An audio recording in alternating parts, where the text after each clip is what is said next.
everyone. So today I wanted to tell you a little story. Do you know what's in your fragrance? Years ago, I'm going to say about 20 years ago now, before I started working with natural oils and essential oils, I was obsessed with the perfumes and fragrances, like a lot of people are, that you find in the department stores, the old department stores in the shopping mall, and you used to go through and they used to spray you the perfume on you as you went back. Do you know what is actually in those fragrances? I was amazed when I found out that they weren't real. They weren't the real ingredients from the plants. They said it had rose in it, and no, it's a rose that's made in a lab. Mostly what's in there is synthetic aromas that have been recreated, man-made in a lab. They have not been extracted from the real flower of rose, and consequently most people don't actually know what rose actually smells like, or a rose essential oil or a rose absolute.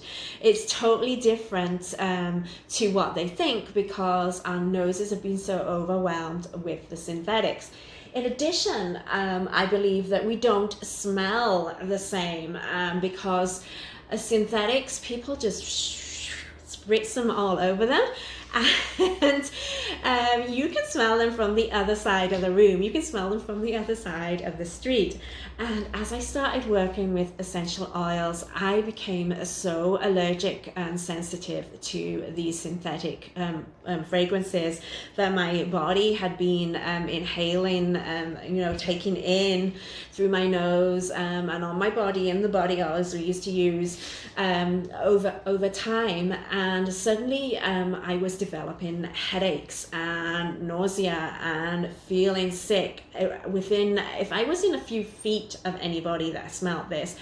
I will tell you a story. I didn't hire a realtor because her fragrance was so overpowering. As she came in the house, I was like, no, can't work with you.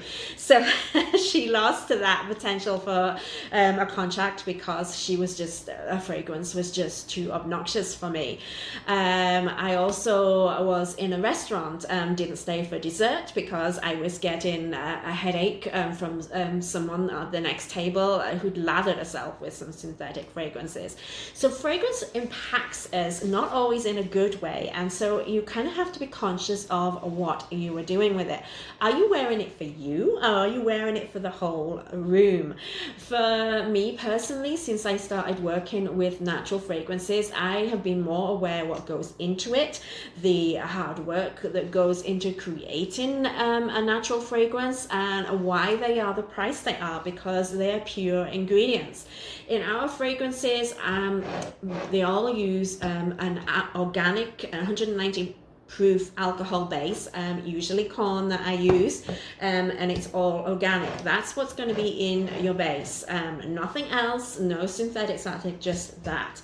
Then you're going to have various essential oils added in them, and we could be here all day talking about the different extracts and essential oils that go into them, from absolutes to essential oils, and from different countries that they come from, the different extraction methods.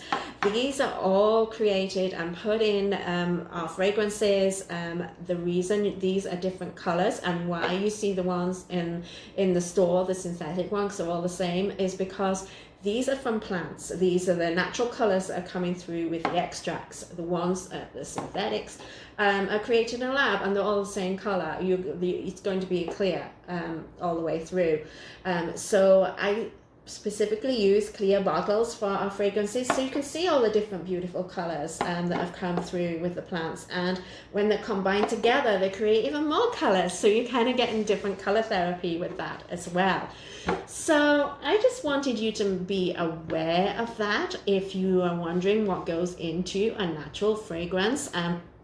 Specifically a botanical fragrance, that's what goes into ours. I can't vouch for any others out there, but those are the things to look for, and why your synthetic fragrance might be making you sick.